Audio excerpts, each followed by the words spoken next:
Okay, so 18 is a somewhat tricky problem.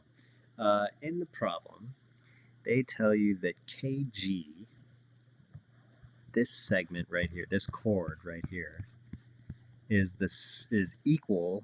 The length of that is equal to this chord right here, xy.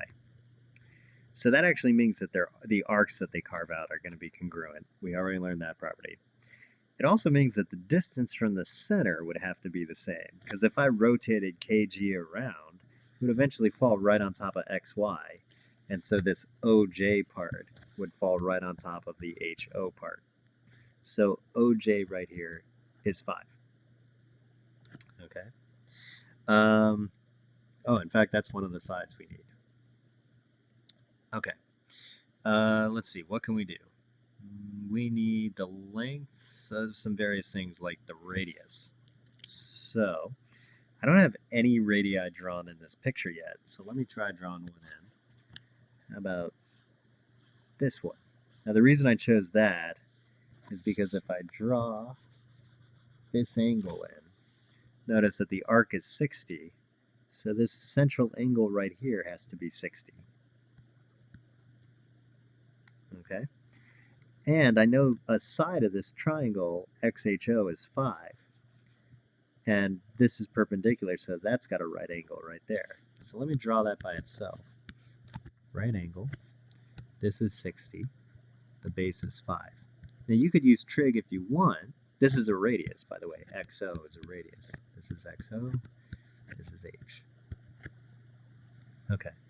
So you could use trig to get this side and the radius, or you could use the 30, 60, 90 theorem.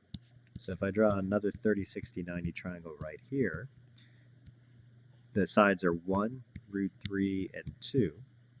And so I can set up a proportion. 5 over 1 equals r over 2. So that means that 10 is going to be r. So the radius is 10. Now we know radius is 10. So I'm just going to put 10 here. Okay. We also need xh. So that's this side. So 5 over 1 is the same thing as xh over root 3. And if I cross multiply, I get 5 root 3 equals xh. So this is 5 root 3. So I'll put that right here. 5 root 3. Now, since the radius is 10, I can draw in this radius, which would also be 10. I could draw in this radius would also be 10, and this radius would also be 10. I don't know if I need all those yet, but if I don't need them, I'll erase them. Let's see, we need hy. Well, I know that this is a right angle. I know that I've got this side is, whoa, this side is 5, and this side is 10. So you can probably tell if you did Pythag, you'd have to get 5 root 3 here, because in the triangle right above it, one side's 5, one side's 10, and if you did Pythag, you get 5 root 3. So this side right here is 5 root 3. 5 root 3. So you might notice these two triangles are congruent to each other. And in fact, they're congruent to these two triangles also. So there are 4 congruent triangles going on in the picture right now. They're all congruent because of the 5, the 10, and the right angle, which is actually the HL theorem. So AY, that means that this central angle right here also has to be 60, which also means these guys are 60 too. So if the central angle is 60, this arc is also 60. So the arc is 60 degrees. Let's see, XB is this arc. Well, we know that this line right here, whoa, undo. This line right here is a diameter, so the entire top half of the circle is 180, so the leftover part here is 120. And then XAH. All right, so that is this angle, XAH, right there. Let's see, how can we get that? Ah, okay.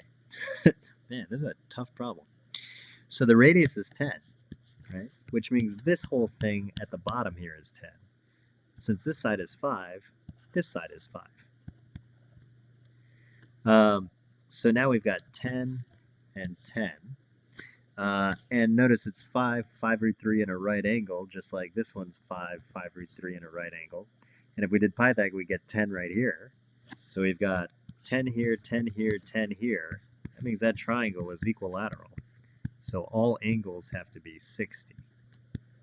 So this angle right here is 60 degrees, which is the angle that we want. Ooh, that is a tough one. All right, I hope that helps a little bit. Oh, actually, I just thought of another way of doing it. Probably easier. This angle right here, if you extend it, opens up to this 120-degree arc. So if you cut that arc in half to get this inscribed angle, you get 60 degrees. Okay.